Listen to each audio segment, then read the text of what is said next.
ng ulan guys. Ang lakas ng ulan guys. Muli kaming nagbalik dito sa Kabading guys. Muli kaming nagbalik dahil nat po yung apo. Kaya ngayon naka-confine po ang ngayon. Kaya nagbalik po rito ang aking anak. Dahilan sa mataas po yung lagnat apo po kanina umaga. 39 po yung lagnat. Tapos nung dinala rito, 37.7.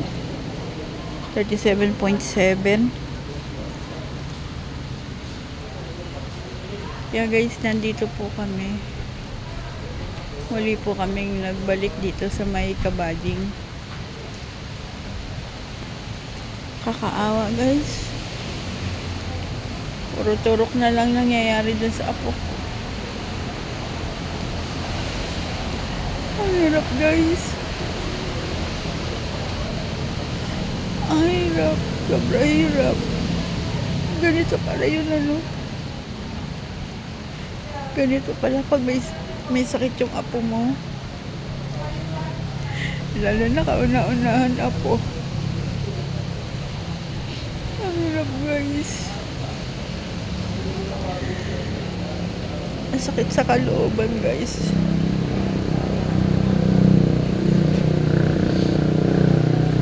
Pero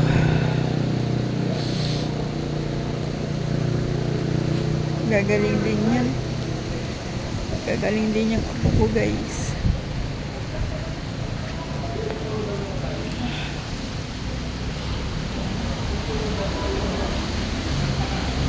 Andito sila sa ano, andito sila sa may, dito sila, dito lang, andito lang sila sa may, sa, dito lang sila, dito. Andito lang sila sa may ward 1. Andito lang sila sa may ward 1. Mahirap. Umalis yung ano eh, umalis yung manugang ko.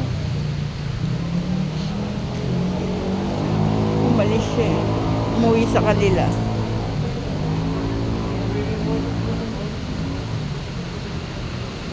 Nung nalaman na ano, nandito kami, parang ayaw yatang pumunta. Kaya sabi ko sa anak ko, papuntahin niya na at maya-maya uuwi na rin kami. Kaya yun ang sinabi ko. Papuntahin na maya-maya uuwi kami. Kasi pag alam niya nandito ako, parang ayaw niya kasing pumasok sa loob. Kaya sabi ko, sige, pagka dumating siya, uuwi kami. Ganun. Kaya,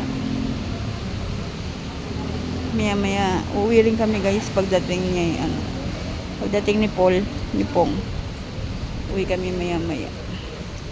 Ang kasama ko guys, ito si Nika. Ayan o, si Nika tsaka si RJ. Kasama ko. Tapos yan, ito ang ano ng ano. Ito ang ano ng Kabading, ayan ah. Ayan. Dati nasa ward 3 sila. Ngayon, ito yung naka-close na bintana. Nandito lang yung anak ko tsaka yung apo ko. Diyan sa naka-close. Kaya tanong na tanong. Sinarado guys kasi sobrang lakas ng ulan kanina. At bagyong-bagyo.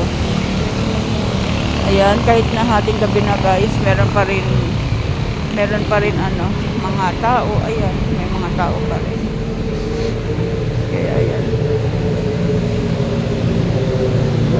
Ayan guys. Ayan sila. Yun, natatanaw. Pero pag wala naman ulan, naka-open naman yan. Kaya ayan.